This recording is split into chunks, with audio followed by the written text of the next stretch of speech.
You're listening to The Parallel Paths, a podcast designed to elevate your mind, body, and spirit so that you can get everything you want out of life. The only question is, are you ready?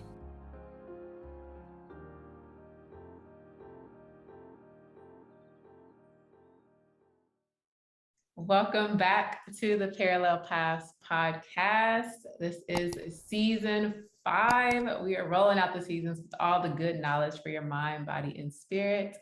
I am Dr. Makita. And I'm Marquise.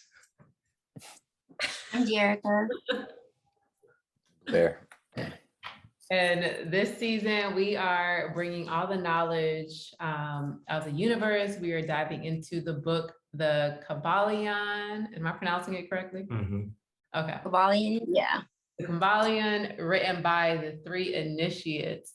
So we're going to go through the 7 hermetic principles mentioned in this book, episode by episode, giving our perspectives, creating space for you to share your perspectives, so that way we can all continue to expand our minds and all that good stuff in between. So anybody want to give just the overview of what the book in general is and maybe why it was written? Yeah, I can go ahead and give it a go. So the Kybalion is based on Hermetic principles by Thoth. The Kybalion in this book is written by the 3 initiates, and it's based off his teachings. Some people say that he's like the father of esoteric knowledge, of arcane knowledge, also the father of astrology and the discoverer of alchemy. So he has a lot of different wisdom that's connected to him. He's also known from the gods as the god of wisdom. So there is a lot to do with his background and his history, as far as he's also the scribe of the hieroglyphs. So there's a lot of just different things within his repertoire that shows that he was very knowledgeable, and a lot of gods basically adhere to whatever he was seeing in order for it to be deemed true. His influence also stretched across Asia, Persia, India, Greece, Rome. The Gnostics and the Christians also are heavily influenced by Thoth. So also in Greek mythology, they named one of their gods after him, even though their specific properties are completely different from Hermes. But anyways, long story short, he made emerald tablets that had 7 principles on there. And it's emerald because back then, to combat erosion and all these other things that can like deteriorate pages and things like that, they put it on an emerald tablet. So, and he's taken that tablet and it's been basically shared across the land. So for the people now who are studying it, they're studying pretty much the laws of that Hermetic philosophy that he himself pretty much created. Mm-hmm. Yeah, he's also associated with the planet Mercury. So, and Mercury is all about communication of all sorts. So the fact that he's a Mercury known as the messenger of the gods, it definitely makes sense that Thoth or Hermes would have the qualifications and significations that you have, because if you are the interpreter from the messages from the gods to humanity or to the people, you're going to have a multitude of ways of doing that, whether it's scribe, whether it's hieroglyphics, whether it's through the heavens, looking at the stars, whatever way that is to take what is heavenly and to interpret it or translate it to a way that we can understand. Thoth is responsible for all of that. Mm-hmm. So in astrology, he's like neutral. He's not like, when it comes to planetary condition and what is ruled over and things like that, he tends to be neutral and follows mostly the position from the sun. So in astrology, like the sun is most representative of what we would consider God. And Mercury is never more than 2 signs away from the sun. So like in your chart, wherever you have the sun, even if you don't know your specific date of birth or time, you can gather that Mercury is either in the sign of it or the sign before it or behind it, depending on how it's moving. So for example, I'm a Pisces, my Mercury is in Aquarius, which is the sign right before it. And that's because, you know, as a messenger of the gods, you have to travel with the gods in order for you to get those messages. So wherever you have Mercury in your chart is going to say a lot about how you internalize what you learn, how you process what you learn, your way of thinking and things like that. So definitely take a look at Mercury in your chart, because that'll give you a better understanding of how the Thoth energy interacts with you personally. Okay. So who are the three initiates? Did they say? My understanding is they're anonymous, right? The three initiates were collectively. Right. They're originally the initiate was more of the follower within that arcane knowledge around that time. So if you're an initiate, you were pretty much a follower or an occultist that specifically followed Thoth's principles. Okay. So that's what they will call themselves. Now, the three initiates is pretty much probably just three entities that came together to kind of devise the book within itself. But there was initiates all over the world. There was Persian initiates, there was Chinese initiates. You can see a lot of these different practices that you see in like the Chinese temples and things like that, where they're doing that same thing in India. They pretty much is kind of like cut and dry the exact similarities that they have as far as practices and their laws basically that they stand by with traditionally. So it's not specifically three people. It's just more of that's a calling to what you were called back then if you were basically a disciple or you was a follower within these principles. So three followers came together and created to translate that information from the Emerald Tablets to whoever they felt could understand the language in which they translated it. Right. Yeah. Exactly. The Kybalion just basically breaks down what those 7 laws are as much as possible. And if you, I'm sorry, Makita, I didn't even see your message the other day when you were asking where the chapter starts. So for people that are looking at the book, the first law of mentalism, which we'll talk about today, is like 4 chapters long, technically. Whereas the other laws are each chapter, each law has its own chapter. But the first law, the law of mentalism, is pretty lengthy because it's the foundation to which all the other laws are able to operate and to stand on. So the law of mentalism basically just states that all is mind and the universe is mental. So the idea is that there is a universal mind, which we can call the intelligence, God, you know, whatever you would like to call that, and that we exist in the mind of God. So we are universal one, not necessarily individuals, but that one can individualize. And so us as individuals are just different expressions of that one mind. Yeah. And I think this is where some people, like Kanye would be like, you know, I'm a God or I am God. And it's, you are, yes, an expression of that, but your power is way more whittled down. You can't even conceive of competing or like, you can't be the ultimate, you know, because there's only one ultimate energy, and you are simply just a figment of that ultimate imagination, right? A micro of the macro. Macro.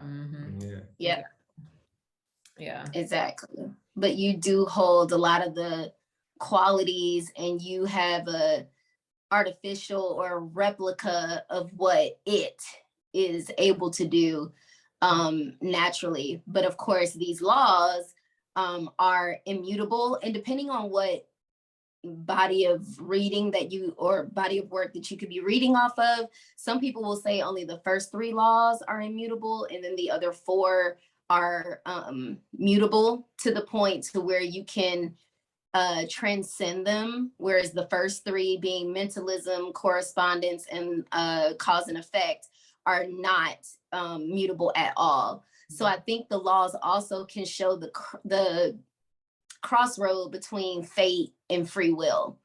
So it's basically kind of like a video game. So if you consider God as the creator of this video game, there are certain boundaries within the game that you simply cannot operate outside of. There's certain built-in laws in the coding. But while you're in the game, there appears to be infinite possibilities within the confines of whatever those boundaries are.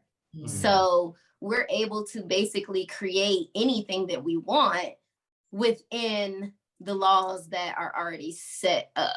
And so in order to do that, you first have to start with the law of mentalism, which is to understand that everything is in the mind. Everything begins with a thought. And from there, you're able to operate in the other laws. Mm-hmm. Yeah, that's important. This is definitely one of the master keys. There's another book called The Master Key System that kind of highlights a lot of this stuff too. But I mean, it's basically saying the all is within you, but you're not the all. Mm-hmm. Mm-hmm. So. Yeah. Yeah. And it makes me think about, like, this is why it's so important to gain knowledge, right? Because the all, it has infinite potentials because it is all. We have finite potentials, and how finite that is depends on how much you have expanded your mind, right? If you've only one city, then you can only conceive of whatever possible experiences you can draw from that city, right? Mm-hmm. If you experience a lot more, you have a lot more infinite potentials. So when you go into meditation or into a dream state, you're able to create a lot more dimensions, and just because you have a lot more material to work with. Mm-hmm. Mm-hmm. Yeah. I mean, also, it's just the way that we receive our information. I know that there's one affirmation where they're saying that the lips of wisdom is closed except for the ears of understanding. So just kind of also putting in that notion that we are here to experience for ourselves and to really just take in information rather than just try to speak onto something that we have no bearing on or we have no information on. We're just taking information or bits and pieces from other programs that we see out there, television, past generations, whoever's within our specific spectrum that we live in. So we take all of these different influences and we try to cultivate a truth. But with Thoth and within his teachings, within the Kybalion, it's really trying to reveal what absolute truth is. And absolute truth is within these principles, within these laws itself. Mentalism itself is obviously going to be your foundation, but it's also to kind of give you a spoiler alert to what life is, which is basically the whole universe and all is mind. There's a connective tissue to that. So even if it is as above, so below, you can also say as below, so above, and it'll still be correct. And that's one thing that it tries to reveal, or at least set the stage up before you get deep into the book. It sets the stage up for you to understand that everything that you are expecting is really just coming from the fabric of your own mentality itself. This is why your mental health and healing is so important, because they say 90% of the thoughts you have are thoughts that you've had in the past. It's driven by your subconscious mind. So if your subconscious mind, which is grounded in these core beliefs of not being good enough or not being heard or whatever it is, you have all that trauma, that pain, whatever, because again, your brain is going to want to protect you. So it's going to focus more on the beliefs that are fearful in order to help you avoid those things. But if those are the mental processes that are creating your world, then that's the world you're creating. So this is why it's important to practice meditation to get more conscious awareness of what your mind is doing and what your mind is creating, because it's creating in this world, and when you go to sleep, you're creating worlds while you sleep. You know, it's important to ask yourself too, like what is the story that I'm telling myself? Like what is the perpetual story that I'm constantly creating? And And I was listening to a Sahada Prince freestyle within the past couple of weeks. And he had a bar and it says silent and listen is the same word, just misspelled.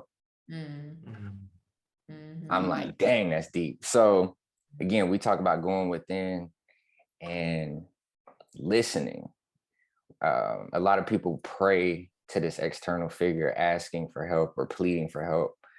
And sometimes when you're desiring certain things, it's more so you going within and knowing as opposed to you asking and giving thanks in that moment. So instead of constantly asking or putting out things, sometimes it's good to just listen in silence. So I wanted to throw that one out there.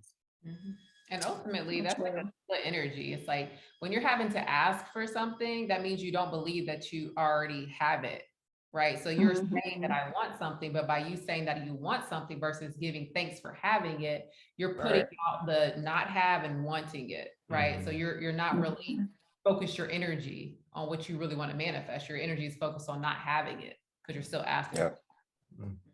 Right. That reminds me of, like, I don't know if you guys have heard of the Moses Code or if you've read the book or seen the documentary on it, but it focuses on the whole I am statement, because in the Bible, you know, when Moses asked basically God who God is, the response is I am that I am. And so essentially, when we're speaking about the things that we're saying we want, if I'm saying I want to have more money, I want to be successful. Well, the problem with that is that you'll never get it, and you'll never get it because you'll constantly be in the state of wanting, because you said I want.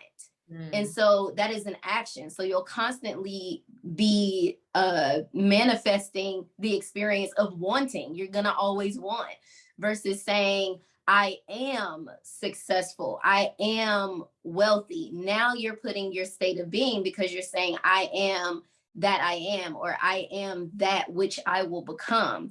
So you have this infinite potential that's out there, and you just have to be very conscious of how you're using your words. Because if you say I want, well, then you're going to be in the state of wanting, then, you know, whatever it is that you're asking for, versus saying I am this, and then you begin to call forth and draw the true experience that you're looking for.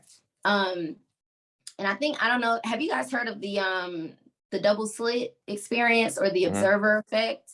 Yeah. Okay.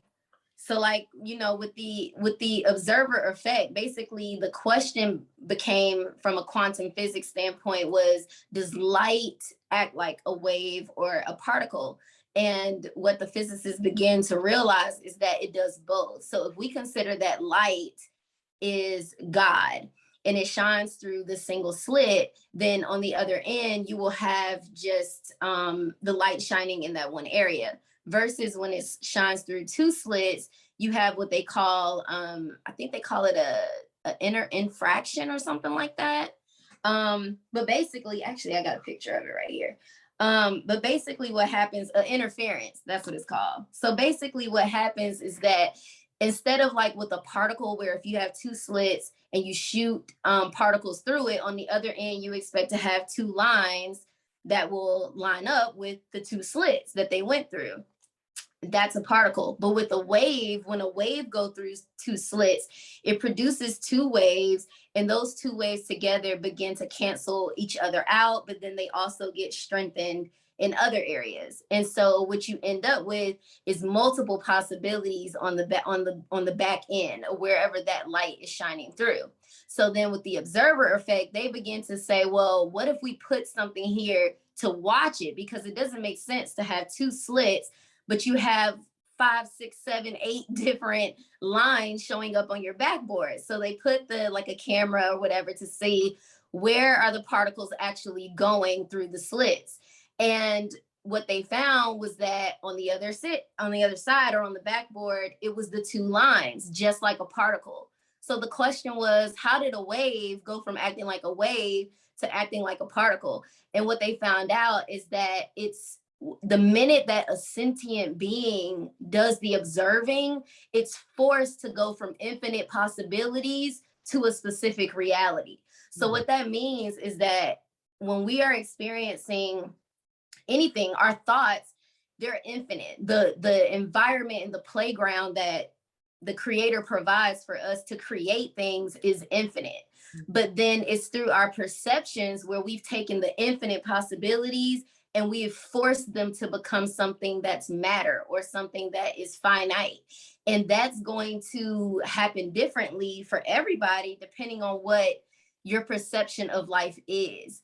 And so I thought that was really interesting because it shows you how really nobody is wrong or right in anything. It's all depending on what you're able to receive based on your own prejudices and your own experiences. So if spirit were just to take a bowl of all knowledge and pour it from the heavens right now, there are those of us who would receive a lot of it because we are that open. But then those who have smaller perceptions and are more confined and trapped in their thoughts, you're only going to be able to receive so much of what's being poured out. So what's being poured is infinite. But how much you can receive or make of the infinite is dependent upon how open your mind is to whatever those possibilities could be. So that's something to think of too. And I don't know if the picture is going to show, but oh yeah, because my background's on there. But if you look up double slit experiment, you can see the waves and how it goes from a wave of possibilities, which is actually a saying that we say, there's a wave of possibilities. And that's where that comes from. You're going to be able to see that. So, you know, I charge people to think when you're thinking about, is something the way it is, or is it that way because of your own perceptions of reality? The possibilities are out there. You just have to be open.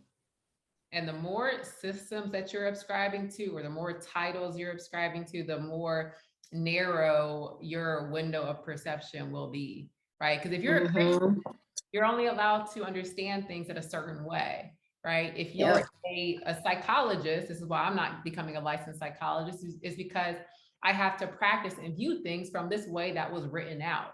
And by doing that, it cuts me off to the infinite potentials of if I de-identify, I'm a healer, I'm a whatever I am, you know, that just gives me so much more possibility. So definitely be mindful of what systems and titles you're ascribing to. Those are limiting, you know, how much you can receive. I know Blair says a lot, but questioning everything is literally how you're going to identify this for yourself. Because whether we like it or not, we have been completely just hoodwinked. Yeah, we've definitely been wiped of everything that we thought we and reconstructed itself in a sense just for survival. Like you might have to just act like the people that's around you, just so that way you can be more acclimated to the people who's around you. So that way you'll be able to get into those doors that are opened up for you because maybe you just act or exude a certain type of energy or confidence. But what we realize is a lot of the people that we're getting this from do not exercise mentalism at all. They exercise dictatorship, the sense of just want to conquer, override systems, whatever it is, basically for their own personal gain. And I feel like once you try to sever that sense of humanity, that's when you become that tyrant. I believe, let's just call the higher power a collective consciousness, like maybe like it's a neuron that's a web, like a spider web, basically. And the collective consciousness is like that big ball where all the webs are basically connected to. And then every strand within the web is basically specific universes or specific people within that universe, and they split into other microwebs, whatever have you. So there are people who are in this pretty much solely for themselves. So when they detach themselves from that collective consciousness, they then have to form their own understanding, or they have to form their own religion. So they have to come up with answers to their questions. Well, the Big Bang, well, such and such did this, and then they want to try to make up their own type of consciousness or own type of traditions to that. but then you have so many plot holes. And it's just like, well, I had one person say something about, oh, you don't believe in God. And I said, I never said that. I do believe in God. That's not something I don't, if anything, there's no refutable evidence to say that there isn't. And if anything, I know who I am, so I am God. And then there's some people who will say, oh, well, how can you believe in this situation? Is just too far-fetched. And I'm like, it's too far-fetched. You believe of a giant man in the sky who basically got a virgin pregnant, then became still a virgin, whatever case may be, then had this magical baby, and things like that. So I'm like, that's more easy to believe than something else. Or when I talk about the ancient Sumerians or Anunnaki, and I'm saying that they were celestial beings that were here on this earth prior to us having advanced technology. They're saying, oh, you're believing in aliens. And I'm like, what is God to you? Isn't he an alien? He's not from this earth, isn't he? And You know? just the fact that people, they're so removed from those being potential realities. Like you go to the ocean, they're still discovering new species in the ocean. And that's just on this one planet, right? And there's a whole universe and other universes. And like there's a part, the all creates in its infinite mind, countless universes. So there are countless universes. So for the fact that you believe that only things in this form exist, like that's insane, right? And the evidence is right there in nature. You can't even count how many different plants are in your backyard or how many different microorganisms are here. Like, to me, it's almost arrogant to think that we're the only species and like it's just us right here on Earth. Like you don't think there's no other beings outside of us right here. Like that's pretty wild. And like Makita said, as far as like ocean exploration, 95% of it is undiscovered and untapped. So that's literally a whole nother world that you can see, but you have no idea what's down there. That's why people are like, oh, you don't want to get in the water. Not in certain places. Like I've been able to walk out on a pier in the Gulf, like probably 100 feet out, or more than 100 feet, I would say, maybe 100 yards. Anyway, enough from the shore to see barracudas, giant sea turtles, jellyfish, sharks. Bro, I'm not getting in the water right here. Like, oh, so like if I can't see in the water and see what's around me, I'm kind of cool on it because you have no idea what's below you. You don't know if you look like a piece of bait to a whale or whatever the case may be, depending on where you at. So seeing some wild stuff happening, but again, it's arrogant to think that, you're the only being here in this realm, in this planet, in this dimension, whatever the case may be. And it's almost like even when people transition for death, in another sense, but that energy is what it is. It's energy. The body may not be physically here, but that energy, that essence is still there in a certain case, if the body or if that particular person hasn't fully transitioned out of this realm. So when people have reported seeing figures or smelling or having clairvoyance as far as like another being in another dimension, again, it's part of the all. It's the energy just in a different phase. And again, remember, this is all mental. Just as wild of the dreams you've had where you maybe saw a person to a bear, like that's mental, right? And we live in a mental space. We are a mental projection. We're like, even though it seems like, we've been here 30 years, that's a blip, on right. levels, right? It's a flash in the pan. That's crazy. Yeah. And even think about the quote that's often used, life is but a dream. So what's to say we're not dreaming when we're actively awake, and then the real world is when we go to sleep and we're in the dream world. So again, you got to question everything and come to these truths and I would say knowings for yourself. My favorite image is that one from Men in Black when it was like it was like the marble and they zoomed out. It was like they were showing like it was like in the locker, and then they zoomed out of like the whole Men in Black corporate office, and they zoomed out, zoomed out, zoomed out. Ultimately, it was like this little marble that these aliens were playing a little game with. And it's like Yeah. that's the scale at which we could, that which we are existing, So it's just like There's a Mhm.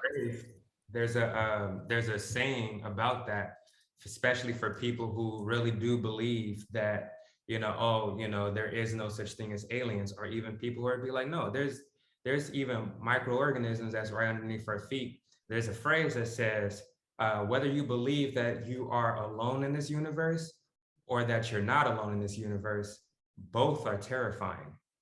So you have to really just either say, am I willing to pick up the information that's around me, below my feet, above my head? Am I able to just pick up this soil in the forest and see like these microbes and mycelium and all these different things that's in the soil? Which in a sense, because I was reading this book called The Life of Trees.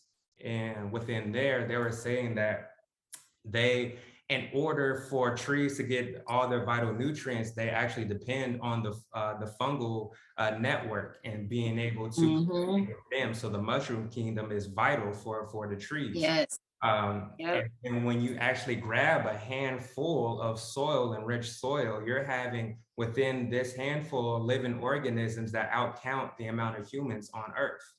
So, Exactly. so within knowing that aspect of it, of basically untapped civilizations or information, it's crazy. You can literally put like, what's that measuring stick for sound, a sonogram or something? Or you can basically put a needle inside the soil right next to a tree, and you could pick up different hertz. Mhm. 228 hertz is one. There's a one tree that actually does 528 hertz. So, which is crazy because that's within, it's not a beech tree, but basically what I'm saying is these specific vibrations, they go off even below us, not only just within ourselves, but really just kind of, it's a universal thing. Well, and that's why too, like, you know me, I got to connect it to the diet, but like that's one reason why ingesting plants and fruits is so important, because it's other living organisms. You're taking on a living vibration as opposed to taking on a dead one. So when we talk about everything having a consciousness and all of this stuff, yes, that's correct. But like on a vibrational level, you want to ingest in life so that you're adding on to your life instead of detracting from it. Yeah. And I think because sometimes when we think about like how we are just a blip, in the space, it makes you feel like, am I really that important? But within this dimension, you are big. You are very important for this dimension, right? Your absence living out your purpose has a huge ripple effect, right? So you are important. And again, everything that you do in your life, there's this book called The 5 People You Meet in Heaven. And it really talks about that ripple effect that you have in the world. Like just by you opening the door from somebody, that could change their life, because maybe if they would have ran into the door, they would have, got a concussion. Now they lost their job. Now they lost their family, whatever it is. Like you never know how big these ripple effects are just by the little decisions that you make in every single moment. Yeah. So you matter. Even just giving somebody a smile, like that can change somebody's whole day. And you're creating your reality essentially at the end of the day. So the laws that you create for yourself ends up being the laws that you have to live by. So essentially, and that's why I think, for example, we talk about the shot all the time, right? The vaccine or whatever. Like if you're against it and you believe that it does certain things to the body, then even if you were to get it, you're probably going to experience all the things that you've said would come of it, versus somebody that may not believe those things and they may not have the exact certain experience. But with the interconnectedness of everything, even down to, like Blair said, with the diet, even down to your plants, they get their nutrients and stuff from death. It's a death and life cycle that goes on, and we're interdependent on one another. But again, it's all in what you believe, because you have people who decide not to survive off of food at all. So it's what you believe for yourself. If you believe that your whole being able to raise your vibration or to be able to vibrate a certain way is solely dependent upon what you eat, then that is exactly the experience that you're going to manifest for yourself. If you don't believe that the case, then that is what you're going to experience too. And that's what makes it so unique to have the infinite possibilities out there. If we're talking about an infinite intelligence that can manifest in any way, it's definitely its vibrancy and ability to operate optimally can't be dependent upon something it created. I can be just because I can be, and I am. I created that plant, or I created that cow, or whatever. So it is not going to necessarily sustain me. So I think it also goes back to, well, what do you want your experience to be, and then allow that to work for you. And because we are so individualized, we're all going to be having different experiences, and therefore we're going to manifest things differently in our lives. So people, take that into consideration. What is the universe you want to create for yourself? I think you just be you. And what can you stand for? Your own universe. Be you, whatever that is, and create it for what you want it to be. And if that's not a part of your world, then it ain't. Shit, we all out here living parallel to one another, yet unique, different paths. Parallel, but different paths. I definitely agree with that. I would say the only thing why I bring up the food is because it's almost like the law of cause and effect. If you're putting poisons into, whether it be plants with pesticides, whether it be pumping meat with formaldehydes and all these different poisons and stuff like that, if your mind isn't strong enough to overcome that stuff, you're still going to be affected by it. So for me, it's more so just damage limitations when I say I would prefer to choose a more alkaline or plant-based type of diet. But again, if you're strong enough to mentally overcome the sugars and all the other stuff that they're constantly putting in it, hey, kudos to you. Heck yeah. If but essentially with this society that we're living in, it is important. I know a lot of us have come along with the idea that we shouldn't get sick, like getting sick is a bad thing. But over time, I've come to learn that it is your body's way of detoxing, where we have the ability to adapt and adjust to our environment. So, and that's why we on like the 7th or 8th booster shot at this point, because your body is meant to be resilient in that sort of way, and to overcome in that sort of way. So I think that that's something to take into consideration too, that, yeah, it's gotta be mind over matter at the end of the day. But I think, a part of the reality we currently have for most of us is that we're domesticated. And so we also have to realize that a lot of our perceptions is already filtered through the lens of being domesticated. Like Kim and I was talking this morning, like, so, if dogs were in the wild, what the hell, they wouldn't be eating no damn kibbles and bits. You know what I'm saying? Like, if you were in your natural environment, then you're going to eat whatever is in season, depending on where you are. So that could be something off of a tree at one point. That may be a fish in a body of water at another point. It could be an animal at some point. But because we're domesticated, we already have a limited viewpoint versus how things could be if we were living more naturally and in the wild. But I do think, if you got GMOs, your food is being pumped with all kinds of fillers and hormones and weird stuff like that, yeah, like that's going to affect the body in a negative way. But if you're out there in nature and you're in tune with the cycles of the earth, the life and death cycle, then you're not getting the cow that has been fed corn and all kinds of weird shit. You're getting, number one, ain't no cows. The cows are domesticated. So we're talking about being out there eating real animals that were created by this intelligence and this creator. They're eating of the earth. Nothing bad comes from the earth. It all serves a purpose.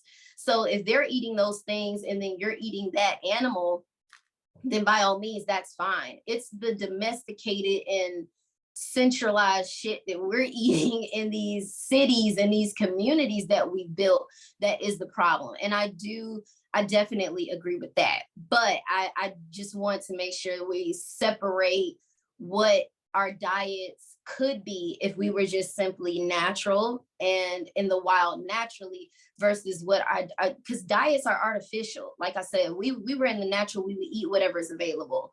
But because we're in society the way that it is in our communities, and then yeah, I think that you do have to be a little bit more careful of what you choose because our food has been tainted in such a way. But I do think too, mind over matter, whatever you think, it is. Basically what Jerick is also saying, grow your own food, have your own animals if you're going to choose to do that, because that's the cleanest way. If you can control what you're putting into your food, that's what matters at the end of the day. So almost being a sovereign being, you being in control of your own situation, that's really the goal. Yeah. And I think even beyond us in this human form, they're not even worried about food. So we're talking about plants and animals at a certain level. Makita mentioned it earlier. It's people who are breatharians and they live solely off of the ether, energy, off of hydrogen and oxygen. So if you transcend beyond just this physical form, you don't even have to worry about the food that we're talking about. Yep. Exactly, because we're electromagnetic. So as long as you're getting that energy, that's really all that you need. The breath is what animates us anyway, and what gives life to this body. Everything else we pretty much have within us. So it's like, we're made up of all of the 4 elements. We have the breath, being our air. A certain percentage of our body is already water. You have the heat. When you breathe out, you can feel the heat that mixes in with the air and the moisture of it all. And then we're made from literal stardust and minerals of the earth. So we have, and then you got ether. You know what I'm saying? That instant connection already. So we could transcend it if we really tap into that level of transcendence where we don't. And that's why I said, essentially, if you've created something, you are not dependent upon your creation to sustain at all. You know what I'm saying? That's like saying I depend on my kids to survive because I created them. Absolutely not. If anything, my creation is dependent upon me and what I'm doing. So yeah, I'm not going to put that power outside of me into an animal or plant or anything. Screw that. If I make it up in my mind that I can breathe solely just off of me and the higher me, which we could say is the sun or representation of the sun, then I'm essentially drawing energy from myself to myself. I mean, think about plants though. They're taking in that sunlight. We're the same thing. You're a plant. This is on probably some high shit, but like standing outside and having longer hair now and the wind be blowing and watching trees. If you're grounded in your essence and you're really planted, you are essentially a tree. So like, even if you do an energy practice like Qigong, when you're drawing up that energy, it's the same as a tree would. Jerica and Marquise kind of mentioned like the mycelium root system and the network of nerves, which we call roots below the earth. All of that, you're drawing up that energy up through your crown chakra. So everything is connected. Everything is connected. Yeah. So with y'all talking about plants, there is a part in the book where it said that death is birth to a new life born into higher planes, right? So when we're talking about human and plants, right? When we die, we turn into plant, right? When plants die, they don't turn into humans. So I'm wondering if, in a sense, it might be a stretch, but that might be a higher plane of existence, plant life versus human life, right? Because even if we look at the way plants grow, we see that reflected in our bodies, like with the capillaries, like we talked about, or your nervous system, it's like a root system. But is it a stretch to believe that maybe plant life is a higher plane than human if we're turning into plants once we die? I mean, honestly, from a conscious perspective, I feel like my mind truly started to expand when I really went plant-based. And it's like you're closer to a fasting type of level because your food is digesting so quick. So you're becoming lighter. And I feel like Marquise kind of mentioned it earlier. We've talked about it, but like we'll have superfood capsules on our website. You can find it at 3layersofwellness.com. But having different mushroom blends that help you with your immune system or help you with cognitive skills or focus, whatever the case may be. Even from a holistic perspective, when we talk about healing ourselves, pharmaceuticals versus herbals. Herbals, you're literally taking the earth, different plants from the earth, and using it to heal yourself, as opposed to pharmaceuticals, which are a concoction, which is really a spell that they put into these particular medications. They're not curing you. So for me, it's more so what's natural, what's artificial at the root of it. So again, once we get back to nature and we start connecting back to our true essence, then you get to start tapping into more of that healing essence, healing power. Yeah. And on the I think they're parallel but not comparable. I think in my interpretation, I see it as, you know, plants being something that unless we get into the laboratory, we can't alter. It's something that it was created by the creator and it serves a certain purpose. So being that it was here from the beginning of time, I do believe that there is an intelligence to plants and there is a wisdom that's there. And if we work with them, we're able to tap into it. But what makes us more superior is the fact that we have the animation to go along with the mind, whereas the plant to me is just a part of the web itself. It cannot animate to come out the roots and decide to evolve into something else, whereas we are more malleable. But of course, with the more expandedness, the bigger you are, things you have to work with, the more it's like more money, more problems. So, you know, the more power you're given, the more problems you have. And so that, you know, the creator has already put things on the earth to help us get back into balance when our exploration of being God has gone too far left. And now we about to, oh shit, you about to die. So, hey, tap into that plant right there to get you back in line so you can continue to be God and to have all of these different experiences. So I don't think that man is superior or inferior to plants and vice versa, but I do think that there is a sentience to being human that is more of a direct replica of the mind of the all that I don't think is on the same level for other kingdoms, such as the animal kingdom or plant kingdom. But it doesn't mean they don't hold intelligence. Clearly, they know how to replicate. Pollination is done on its own. We have the cycle of our ecosystems that happen without man needing to interfere. However, without man being in the image or likeness of that creator, then things just are. Man allows discovery. And so with discovery, we're able to build new things. So if we know that this plus this will create electricity, the plant cannot do it, nor can the animal. It takes the sentience of what we have to be able to bring those things together and bring forth electricity or pyramids and things like that. Ask a plant to build a pyramid. It's not happening. So I think that the intelligence is there, but there's certain animations and things that it is unable to do. So we have our strengths and weaknesses in different areas, I guess. I would say that will kind of be like the polarity between white people and Black people. I mean, because at the same time, at the root of it, we're all beings, we're all human. Mm-hmm.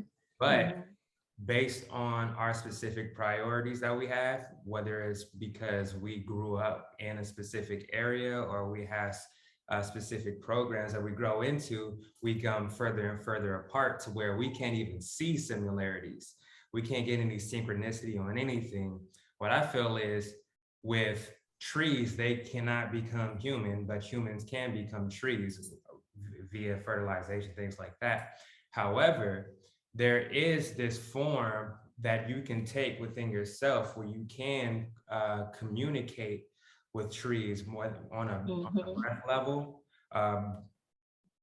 Also, trees, they have this, they also gather water from what's called transpiration. And what transpiration is, they literally, within the capillary action, kind of like with our Kundalini, bringing up our energy up to our trunk. And when it expands out to our branches and the leaves, it releases water vapors. And those water vapors are specifically for us to breathe, in a sense. So that's why when it comes down to, all right, I might not have the same properties as you because your creation is manifested completely different than my vessel is manifested. However, within the properties that we both have, I need you for your oxygen and to oxidize the hydrogen that's in here. You need me. You need my carbon to cultivate the land around me. You need to make sure that within my structure that I'm able to have enriched soil or enriched environment, so that way I'll be able to sustain my lineage. Now, when it comes down to the differences between man and plant, I just think that that's more of within a specific materialistic realm, where we're just looking at, well, humans can drive a car. You ain't gonna see a tree drive a car. And that's, I feel like that's the important part, is like we're conceiving what mentalism is based off of a human experience. Versus a plant evolving to develop a flower or sprouting a fruit, that could be their form of mentalism, right? So we're saying that we are more evolved because we can build, you know, pyramids and cars and all these things. But if we remove the concept of what human is like, what would mentalism as a plant be like? And then really quick, just thinking about the network that they have, like we rely on 5 senses to basically communicate. Trees don't have to do that. Trees are basically within a network within themselves. Literally, if let's just talk about like the rainforest or the Amazon, if one tree falls, that is vital for the whole colony, because now you have a gaping hole within the layer, right, of the tree line, the top of the tree line. So if a sun ray comes through there, it's going to dry out the soil, which is drying out the roots, which will basically shorten the life expectancy of these trees, and things of that nature. So that knowing that, trees actually congregate together to close that gap. They don't need to like plan it out. They don't need to start a GoFundMe. They don't need to like make some type of Instagram hashtag or whatever to kind of just get people together, because humans, that's our deficit. Our egos. Because of egos, we're not able to tap into that connective network to say, yo, there's a hole in our history that we don't know, or there's a hole within our perspective that we have here. Because I'm not African, I don't want to move to Africa, or because I'm not such and such, I don't want to be eating this, or just because my grandfather lived until he was 80 smoking cigarettes and drinking Bacardi, you know, I should be good. But we're saying, well, there's still a gap here. So what can we do to at least like bring it within an inch of itself? And that's where we can see the superiority when it comes down to plants or the trees itself, because they rely on. Is it by choice? Is it by choice, or is it in your inherent nature? Because for humans, we can decide whether or not we want to tap into the interconnectedness to fill that gap. Does the tree or the plant have the choice? You see what I'm saying? Or you see what I'm saying? So to me, that's there's a decision in that. They've done experiments where they put a fungus in like a maze, right? And then they were to see how efficiently. So let's say you were to go through a little maze yourself. You might go here, oops, messed up. Let me go back here. Okay, let me go, oops, messed up. So have to retrace your tracks. What they saw with these fungi is that they did this more efficiently than a human mind. So they were able to perceive without even having to go down the wrong way. They were able to perceive and make a decision to go this way, perceive without having to make the trial and error that a human would have to do. So I think there's some decision. But the humans are at a disadvantage because of perception in indoctrination. For example, a plant cannot be indoctrinated. Like there's if you inherently hold all of the abilities given to you by the creator, you're already at an advantage because you're already going to always be operating at So your then are they at optimal a higher level. plane? Hold on. So there Huh? is, So then are they higher? If they're so true to the truth, are they in a higher? But you're higher without choice. That's what I'm saying. I don't think it's a higher or lower between humans and plants. I just think we have the ability to choose, whereas a plant or the plant kingdom may not have the option to do that. This is how you were created to operate, and thus you can only operate like this. Whereas with mankind, we're not like that. We're all given the okay. So there is this study that when I was going through the process of just learning between the plant and the plant kingdom and everything like that, and how it connects with us. There's this theory that's out, and I actually heard it from this. Her name is Erica Lachey. She talked about the hatchet, basically, and what the hatchet does to the tree. And so she was using that in reference to how Black people are to each other. But basically, what trees do is trees can learn. Trees can feel, okay, if there is, if the clouds or something like that is taking in water from a nearby lake, but it's acidic to a specific tree, after time, that acidic water that's dropping on the leaf, after it's damaged, all the other leaves are like, nah, we ain't doing that. So they'll shrivel up and they'll curl up just like this because they feel something is wrong. So I got to go ahead and bring awareness to the body. Now we have the exact same thing. If we put a hand on our stove, the amount of time that it gets from the signal to the brain down to wherever the specific appendage is that's in danger, it's like, what is it, like a millisecond or something like that, or half a second or whatever it is. So within that, we have that experience. But so we all have the inherent ability to self-sustain. We all have that inherent ability to protect the life we're given. Oh yeah, doesn't mean it's choice. Absolutely. But I guess what I'm saying with this situation is trees can adapt because trees learn, just like how we adapt and we learn. And as far as choice, as far as, if I guess, correct me if I'm wrong, what you're saying is, regardless if it's right or wrong, we can choose what we want to do versus what the tree. A tree is more of, well, this is what I need, so this is what I'll do. It just is. Right. It's like it's going, for example, we don't choose for when we get a cut for our bodies to do what it does to heal. It does that because there's an inherent ability to preserve the body. And so we all have those adaptable abilities. And so, of course, animals and plants are going to be able to do the same thing. That's situational, where there's enough intelligence in different beings to be able to do that. But that's not the same as choice. You know what I'm saying? Like, that's why I say fate and free will. We don't get to not choose for our body to heal itself. There's no say so in over that. It's going to do it, whether we want it to or not. It's an unconscious thing that's inherently built in. But I think choice is a little bit different, of you deciding, like you said, with the whole of that web.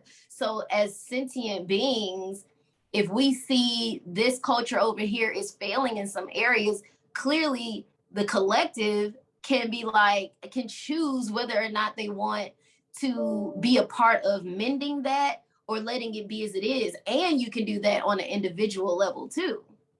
So even if the majority decides, we're going to fix this, Black Lives Matter, we're going to triage the Black community, it don't mean that everybody in the Black community as individuals are going to want to participate in that. But it's all in the strength being in numbers for that. Yeah. But I still think the choice is different. And then within the plant system, you still have individualism, even with the trees, because you do have specific trees, like trees in a rainforest versus like a birch tree, which is like your traditional Christmas tree. Well, with the rainforest trees, they know that, look, like I need you to make sure that my soil is good. So whatever you got to do on your side, I'm gonna make sure I keep up my side, you keep up your side, will be good. The birch tree is like, I don't give a fuck about none of y'all. Like, I'm just out here. That's why a lot of birch trees you can see growing like in the mix of piled rocks, on the side of cliffs, by themselves in the forest or whatever it is. However, they lack the information that they need on how to sustain themselves throughout time. That's why Christmas trees die faster or a faster rate than most other trees, because when it rains, birch trees can't grab the water. They can't absorb the water. So they pretty much hope that water just falls at their feet so that way they can take it up. But they don't have that awareness. They don't have that information because they chose not to connect with other trees to get the information. We're just like, okay, you complaining about why you got heartburn. The collective is telling you it's because you got high fats that you're eating, but you're just like, nah. So you're saying that birch trees, do they choose, or is that inherent ability given to that particular tree? Oh, I mean, the thing is, it's compared to their environment, because there are some birch trees that work well within the channel, but it really does depend. Are you a birch tree that's on the cliff of the Himalayas, or are you somewhere in the California National Park over there with Smokey the Bear, where you? But the tree didn't. So, what does the tree choose to be there, or choose to grow there, which is right? So I mean, because you're gonna grow where you're planted, you know what I'm saying? And depending upon the environment in which you were planted in will affect the life expectancy. So you know, I don't know. I think some of it, I think it's neither and both.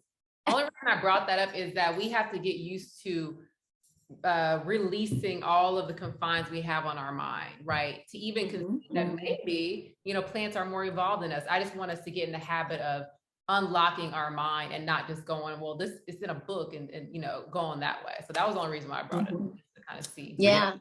We actually had an interesting conversation about this morning about who we deem as ancestors, because we were thinking, if we are trying to exercise mentalism, we're all trying to exercise universal connectivity, then we should be able to at least connect with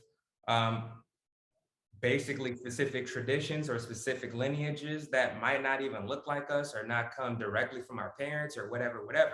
Because I know for most arguments that we hear when it comes down to, because, you know, here we're in Africa, we have this notion that, you know, for you to know what it is to be African or what it is to be a melanated dominant being, you have to come to Africa, which is not the case at all. There's ways where you can find who your specific ancestors are. And we said that usually the avenues that people take to find their ancestors is either they go through their bloodline, like having to sit down with your grandmother or grandfather or something like that and try to track it that way. You go with whoever is your main influence at that time. So you got people who are passing away. Like, for instance, for me, I grew up in South LA, so I could have said Tupac was my ancestor, because everything that he did or whatever, I kind of documented it for myself. And I just thought, like, man, what he's saying is truth.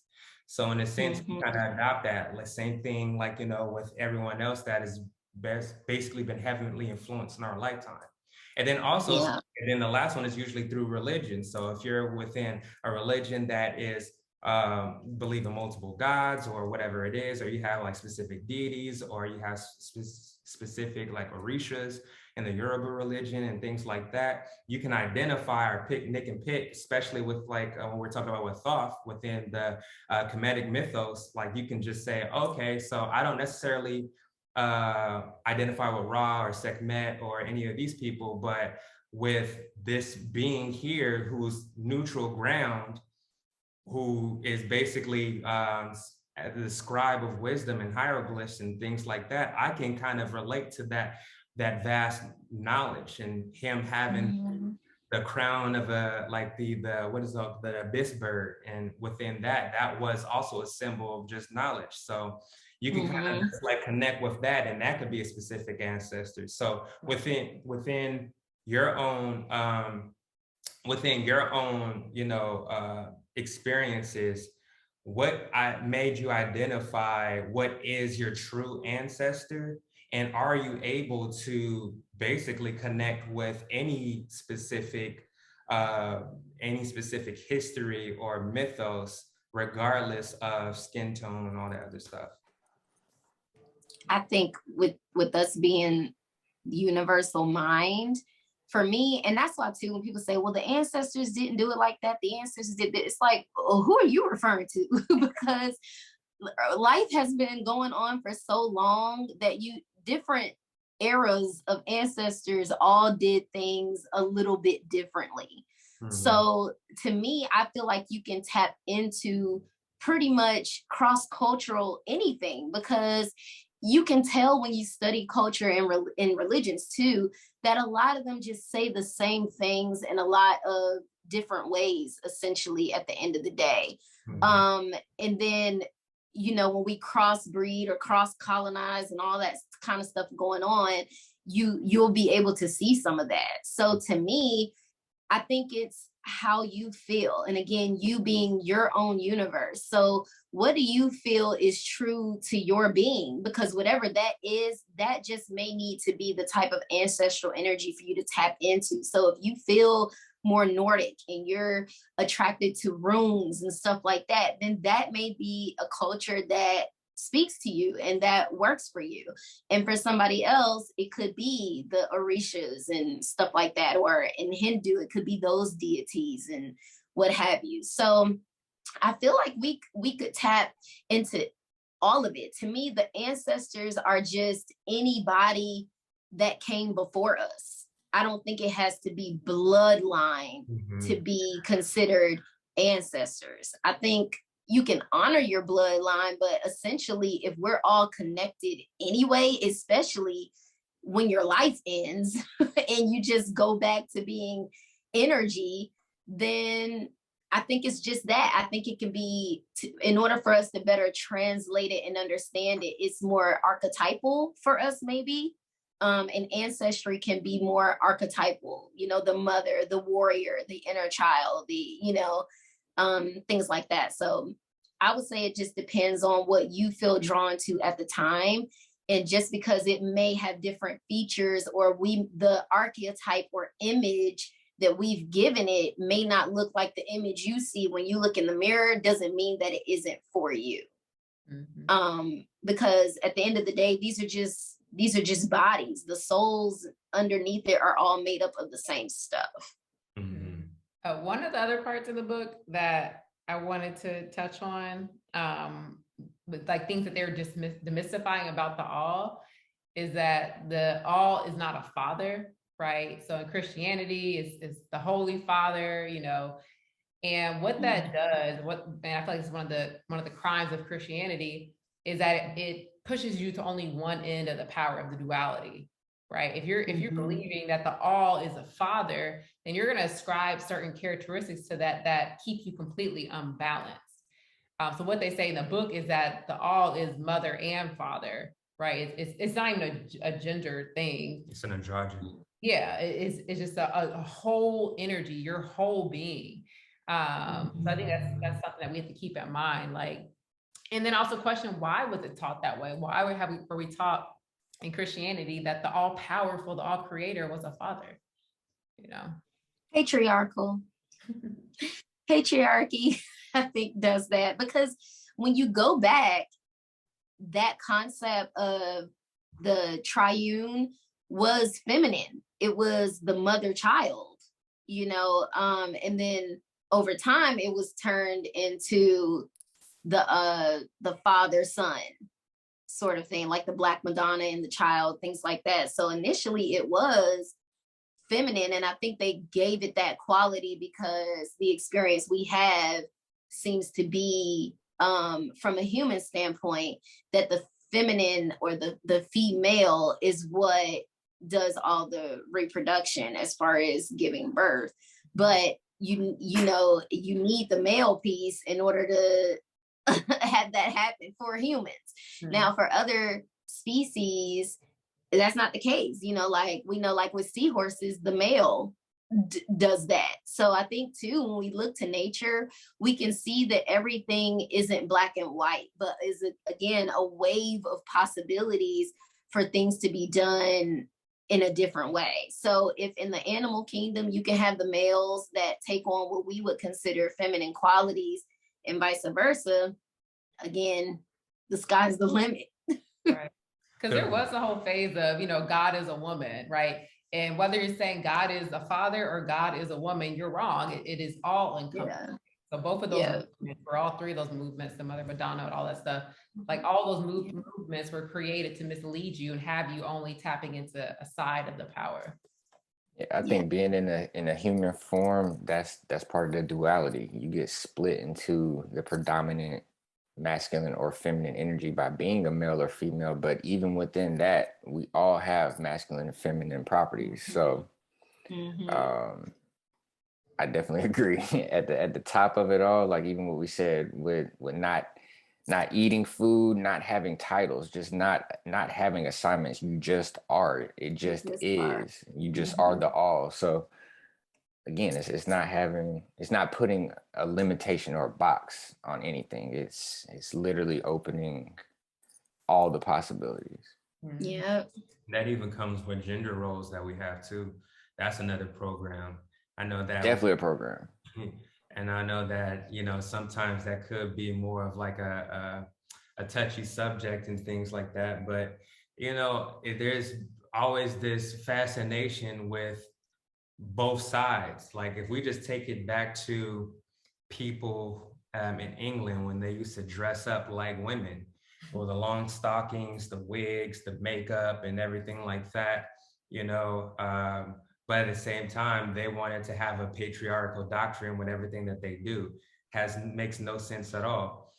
So we're starting to see that on the flip side, where it's like where now women want to exercise masculine qualities, but instead of the actual qualities that is in a neutral ground, meaning assertion, discipline, leadership, being able to calculate whatever it is, it's more of how can I have multiple partners, or how can I be promiscuous, or how can I, you know, basically treat them as they treat me in a sense. So we both are trying to reach for what the opposing masculine or feminine quality is. We're trying to reach for that, but we're only grasping all the underdeveloped qualities of it, and then the defensive ones. And then exactly the defensive ones, versus seeing that even with yin and yang sign, if we see that, it's more of, okay, if you say that the feminine is feminine and masculine, what we're saying is you both have those energies, but the feminine is pretty much 75% of that. 25% of it is that yang energy, and vice versa for men. It doesn't mean you have to be 50, 100, nothing like that. It just means that you understand, like for myself, my feminine qualities is being able to care, to nurture, and to actually to have that impact and empathy, and to be able to tap into my intuition, and having that sense of me, and knowing that within that aspect, I relate to my partner more.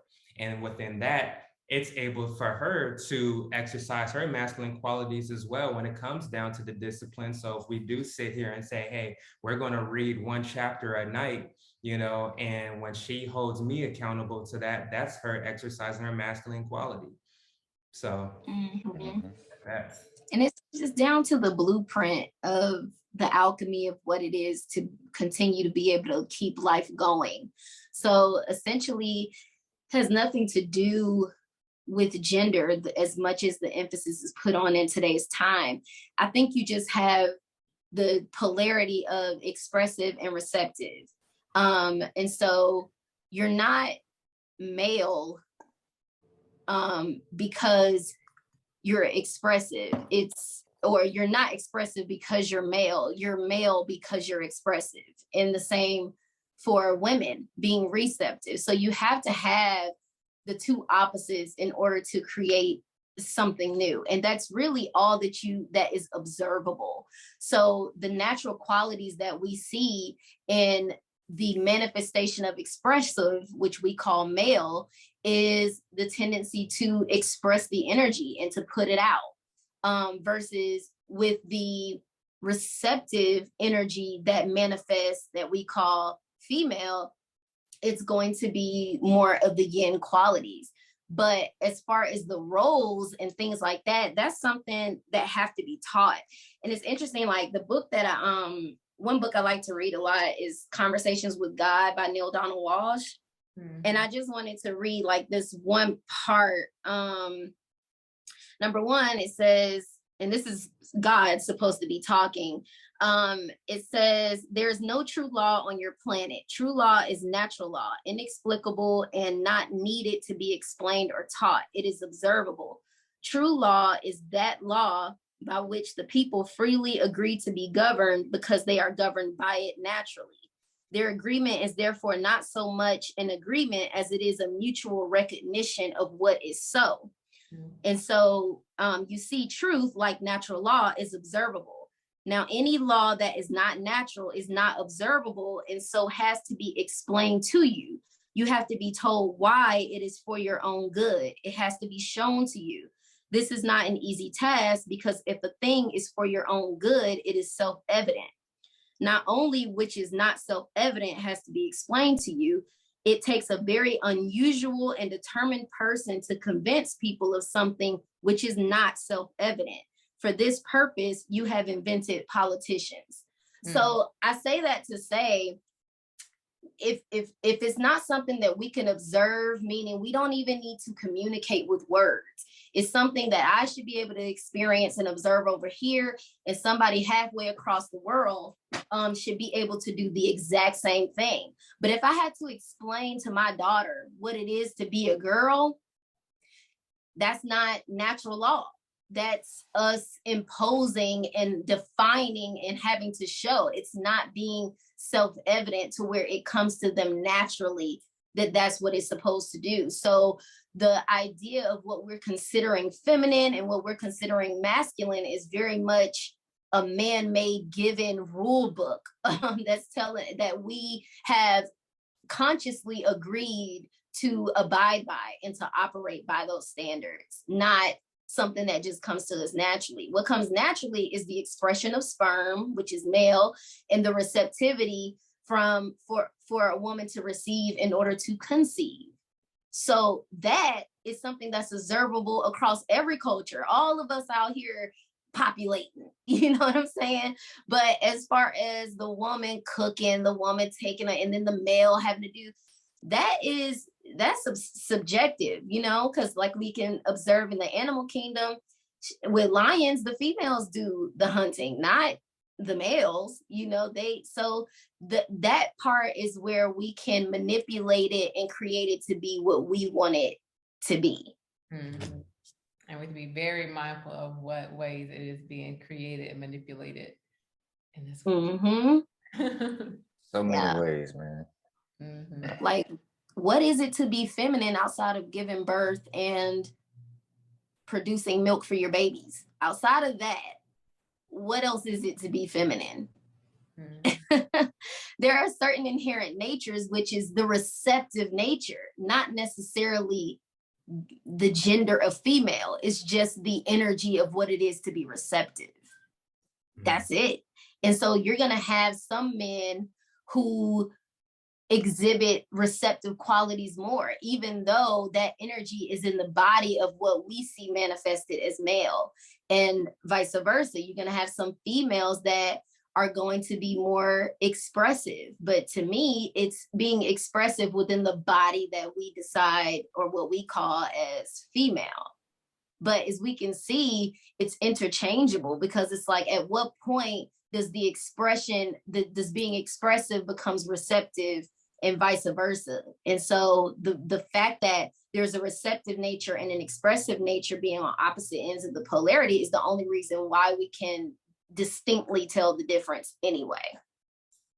But if you're in between, I think this is just then like, I think you're balanced. So you know that you have the embodiment of female, but you also can honor and operate in the masculinity too.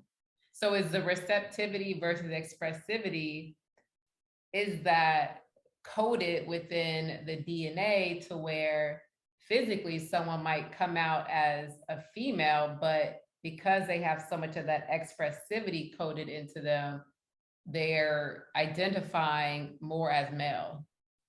I think so. I think at least that's the only way that I've been able to comprehend what happens with that.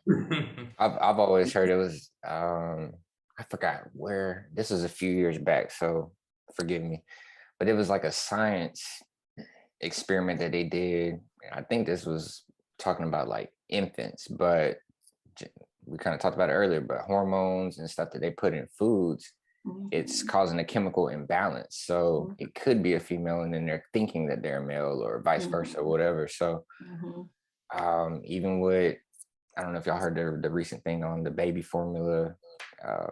Oh yeah. So it's for those of you, well, over here, it kind of came out that they've been putting poison and stuff in them. So yeah. And by poison, I mean, that can be a number of different things. So we talk about hormone changing, adaptogens and all that type of stuff. So I think even the other day, there was a report that came out from, or resurfaced from 2016, talking about RNA being able to change the DNA, which we see what's going on right now with the jab. So yeah, they put this stuff out there and they kind of dangle it in your face. So again, I think we got to be cautious with, we kind of go back to the programming, but like they're pushing certain things to usher in the way that they want them to be. So I think at its very essence, like Marquis said it, Jerica said it, but like as a male, we have the positive pole. Like you said, we're the expressive ones, y'all are the receptive ones. So you have that negative charge, you know. Exactly. So we need that pole and that negative charge to create the additional life. So again, I'm not knocking anybody and what they choose to do, but again, I think on a deeper level, we kind of got to question, like, was this something that was going on way back? And Jerica kind of mentioned it too, but like me even asking what I should be eating was me asking, all right, what were my ancestors eating prior to 1492?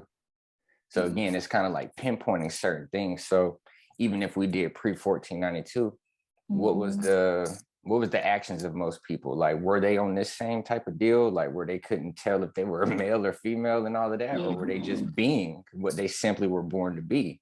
So for me, I'm gonna always be questioning stuff. So it ain't an episode if I don't tell you, question everything.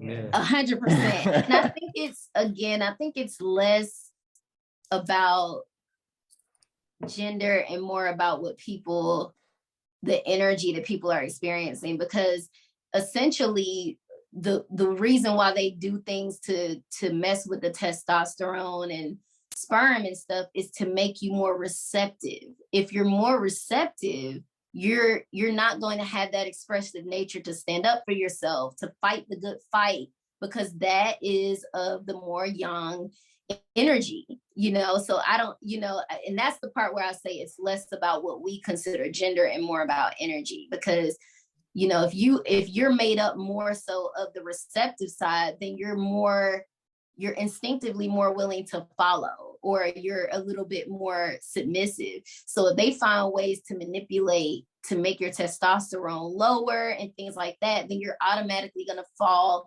more so to the other side of the energy spectrum, which is to be a little bit more docile, a little bit more following, a little bit more receptive. So because they're attacking women in some ways, but I think the way that they're attacking men is for that in particular, because the benefit of having that balance of your masculinity is to be able to stand up for yourself, to put your foot down, to say, no, we're not taking this, and to have the idea, the ability to express your ideas. If you're more receptive, then you're more subjective to taking information. So if the media is feeding you a narrative and you are mostly yin and more receptive, then you're receiving all that the media is giving you.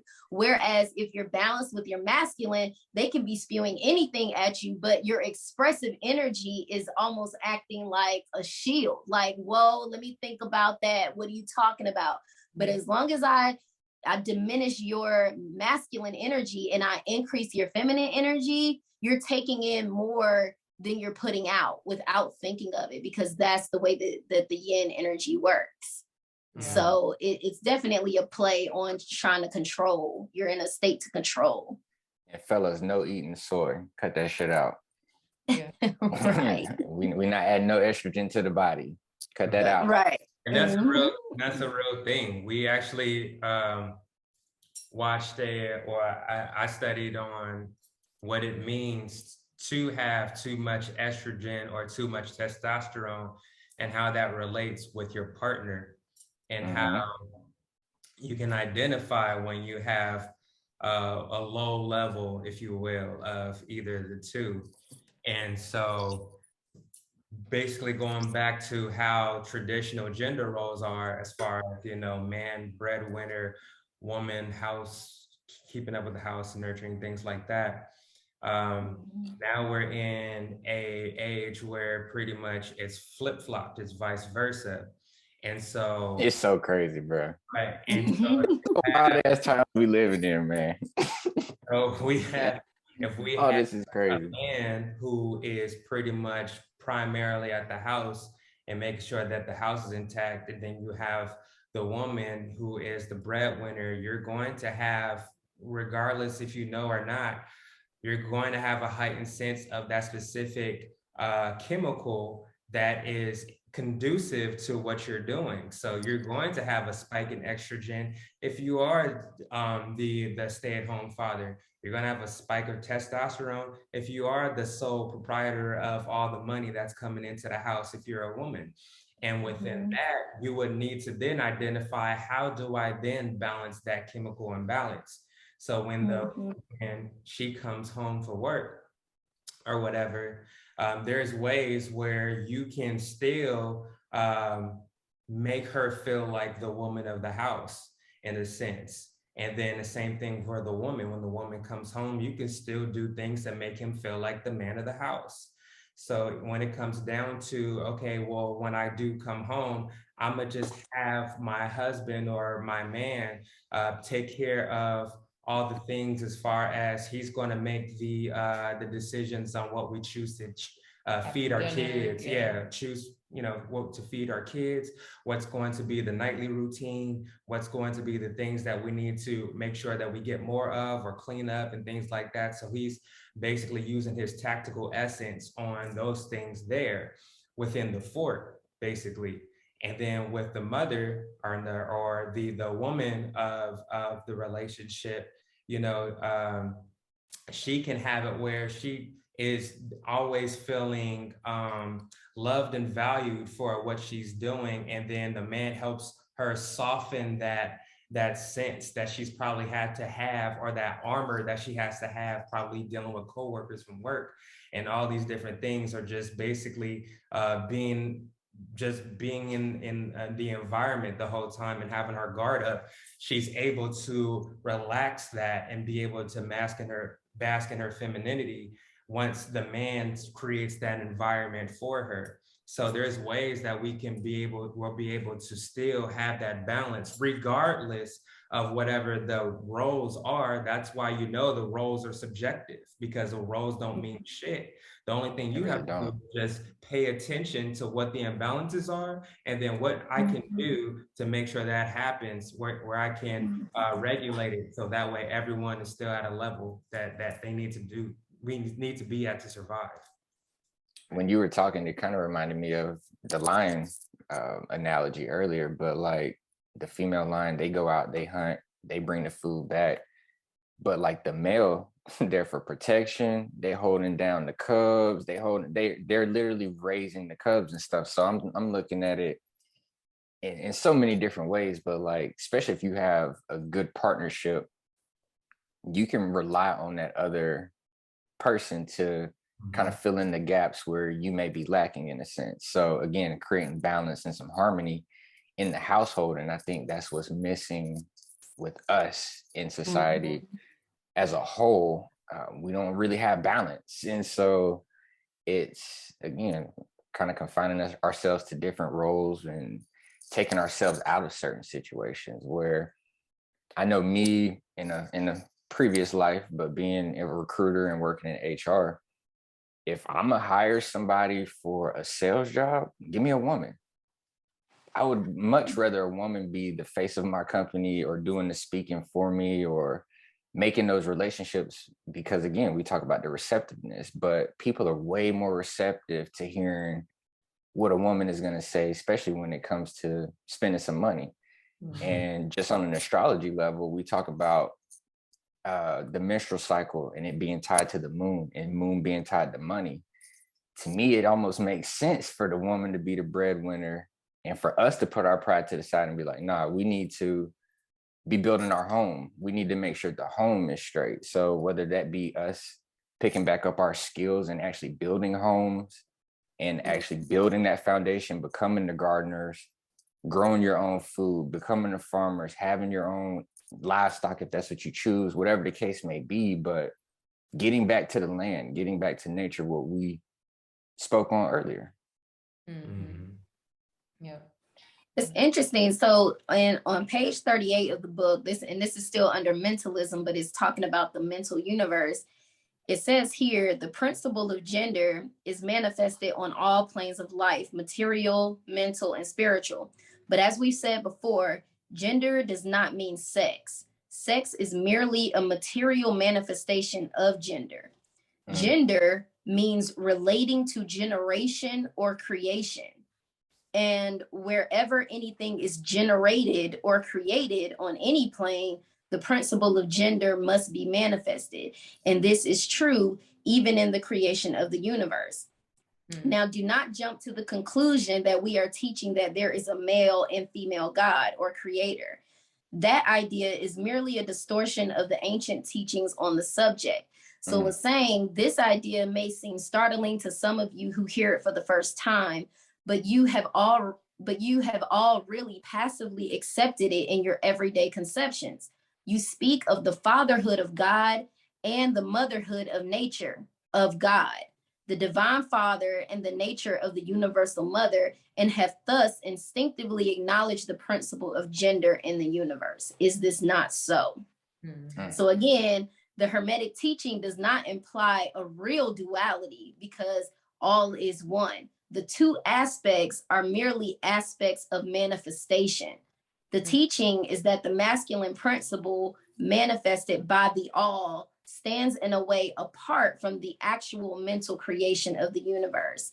It projects its will toward the feminine principle, which we call nature. Upon the latter begins the actual work of the evolution of the universe from simple centuries of activity onto man. So, and I was thinking that too, like, from our conversation, it just sounds like the male and female gender is simply just a manifestation of the all. Because if you, like what Blair was talking about relationships, so if you have your partner and you have one that's willing to be more expressive and masculine and the other willing to be more receptive and feminine, then together you're one. So it's like we individualize only to unite again in the way that we operate. You know what I'm saying? So it's like we individualize so that I know I'm me and you're you, but then we end up unifying again once we work together and we're operating as one being. So that's pretty cool. You think about a generator, it has like a poles, and like the opposing force is what causes that spin to happen. Like if you put two magnets together, you need the positive and negative for sure. Yeah. Exactly. Yeah. And then as I propel at a certain speed, those two things become one because they're moving so fast together at exactly. Yep. Right yep. Yeah. Okay. That's it. That's it right there, for real. That's good. Yeah. All right. Cool. So is that what we got on the chapter of, is it the law of mentalism? Mm-hmm. Principle of mentalism. Right. All right. Yeah. Mm-hmm. Well, I was going to say, if Jerica, if you can give us a recommendation for maybe if you're just trying to find clarity in your mind, maybe if you're just trying to kind of recalibrate more of your sense of self and able to receive new information, tell some of the people what they should be looking into to be in that energy, ready to receive with an open mind and heart? Well, I do have a few, and I did reference a few books to prepare for today's video, but I would say, and I don't know if it's going to show up with my background, but this is the trilogy form of the Conversations with God by Neil Donald Walsh. And I recommend this for anybody who was once very religious and have come out to be more spiritual. And the reason why I recommend this is because number one, it reads like a script. So you're like, Neil is in black and then God's responses are in blue. And there is an index in the back. So if you're looking for manifestation or if you're looking for specific terms, there's an index in the back to where it can show you where in the book that is covered in their conversation. But I think it helps to, in a soft way, help you to transition and be willing to consider something without it being all in your face and too intense for your cognitive dissonance to kick in. Mm-hmm. So that's one that I definitely recommend. Again, the one I have is a trilogy, so it has the first, second, and third book all in one. Of course, we talked about the Kybalion itself. That's going to have all the 7 laws in it. I also recommend The Science of Mind, and I have the definitive edition. This is by Ernest Holmes. This is going to give you a more of a mixture of the science and spirituality approach to understanding the mind and the universal all and just kind of how that works. So those 3 are my main go-tos. And in reading the 3 of them, you can see how they're saying the same thing, but just in different ways. But I think my number one would be Conversations with God, because it just reads like a conversation. It feels very friendly, very open, and wherever you put your bookmark to stop reading it, you don't feel condemned. You feel empowered. There's an understanding there that comes out of it. Science of the Mind is a little bit, you're going to have to read that a few times to really catch the large concept of it. So I would say Conversations of God would be my first recommendation. Of course, the Kybalion would be second, and then Science of Mind would be third. And I think, of course, you have to go into it with the mindset that just when you think you got it, you lost it, because there's just way too many different manifestations and interpretations out there. And to remember, when you're reading these books, if God is pouring all the knowledge in these books, if your perception is limited, you're only going to receive a fraction of what you could if you were just willing to be a little bit more open and to not consider it as an attack on your reality, but just more of a suggestion on how you can expand your reality. And I guess if we were to go biblical, they say God will never give you more than you can handle. So allow it to be a process. Don't feel like you got to change your mind overnight, or that you even have to change your mind at all. But it's nice to be able to have options, and your choice is based on your own choosing, not the indoctrination where you thought you believe what you believe because it was your choice, but more so you believe what you believe because there were no other options. Mm-hmm. So that would be my take. I got a book I wanted to share as well. So like when you talk about like controlling the mind, I know a lot of people say they have an overactive mind, and we always talk about the remedy for that being meditation. This book, The Silver Mind Control Method. Oh, I learned about that. Oh, it's lit. Isn't that the lady who like kept winning the lottery and stuff? Yeah, she learned it from the guy and his kids or something. Probably. It's a lot of things you can do. And I mean, we talk about mentalism and the all being the mind. It literally breaks down how you get into a meditation, what you do when you're in a certain brainwave frequency. And you're able to tap in on that alpha delta level. and actually manifest the things that you want, be able to implant certain things in the subconscious, which is the controller. So again, silver mind control method, that's a good one. Psychastra is another good one. And it's one more. I have to get that one for you. But I know Psychastra is another really good one that kind of talks about your higher self, how to communicate with it, tapping in to that power that's within, and so on. Mm-hmm. I don't have a book recommendation, but it's just as far as practices go, like Blair said, meditation, just because meditation allows you to be in observance. And when you're observing rather than judging, it allows you to have a more open perspective, a more receptive perspective.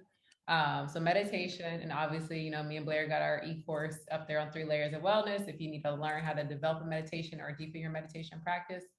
Another thing, because the mentalism thing, part of it is having a flexible mind, right? Not being so stuck and rigid in your thinking. Be around children. Children are just going to do things spontaneously, randomly, not the way you would necessarily want. So that'll be a good way for you to practice doing things differently than how your program is going to want to predict. So I would say meditation and then being around children or animals, both of those. Yeah. They're so healing, man. Blair love the kids. Oh yeah. Or Uncle B, as they would call me, you know. But yeah. I guess for my thing is, it's really just about this. And what this is a journal. This is pretty much the greatest book that I've ever owned, really, because now I'm able to see what I'm manifesting in my mind and I'm actually transitioning it on paper. Mm-hmm. When we're talking about dreams and when we're trying to say, well, is our dreams our actual reality? And then within this state that we're in now, this is actually the dream, you know, well, I'm able to manifest that dream here. And I'm able to go back and to see what my timeline was. So I literally do be having dreams where I'm at the car wash, just cleaning my car. You know what I mean? Or I even have dreams where I'm sitting here in some type of magical forest or something like that. And I'm talking to multiple deities, like both are within the realm of basically being accurate in my mind, because there's nothing within my dream that I'm just like, nah, this can't be real type of aspect. So I would say for people who are trying to exercise mentalism or just basically exercising your realm of imagination, it's really just seeing where your mind is in the first place for what you write and the stories that you are thinking of. It can go down to something as quick as like, let me just write down what I feel every morning. I'm gonna wake up, I'm gonna write a sentence that best describes what I feel physically, a sentence that what I best describes emotionally, mentally, and spiritually. And once you do that, you're gonna have a full paragraph and you'll realize that you might even continue the whole section. You might fill out a whole page because you now just open the floodgates of so many thoughts and so many aspirations that you are basically bringing into fruition. So it's definitely a highly recommended exercise. Mm-hmm. Yeah, and like you touched on imagination. So anytime you can exercise your imagination. Yeah. All right. Is that everything we got for this episode? I know we went in, we went down some rabbit holes too. We did. But it's that's essentially the essence of the law of mentalism are those infinite possibilities. And so the rabbit holes that we looked into today is about that. You know, there's a lot to consider. Yeah, for sure. Definitely is. All right, y'all. So be sure to like, share, and subscribe. Support the channel, right? We come here giving y'all this good knowledge, hoping to inspire you, hoping to empower you. Send that love back to us. Share these videos with people you know, because the more we grow as individuals, we got to help those around us so we can all ascend and get this done a lot faster. Okay, so tune in next week. Leave your comments. We want to hear from you. Tap into the book. If you don't have the book yet, order the books. Check out the other book recommendations that Blair and Jerica provided. And with that, peace, love, and light. Law of correspondence next week. Yes, yes. Be there. Turn on your notifications so you know when we're dropping these videos. Mhm. All right, y'all. Peace. Peace. Peace.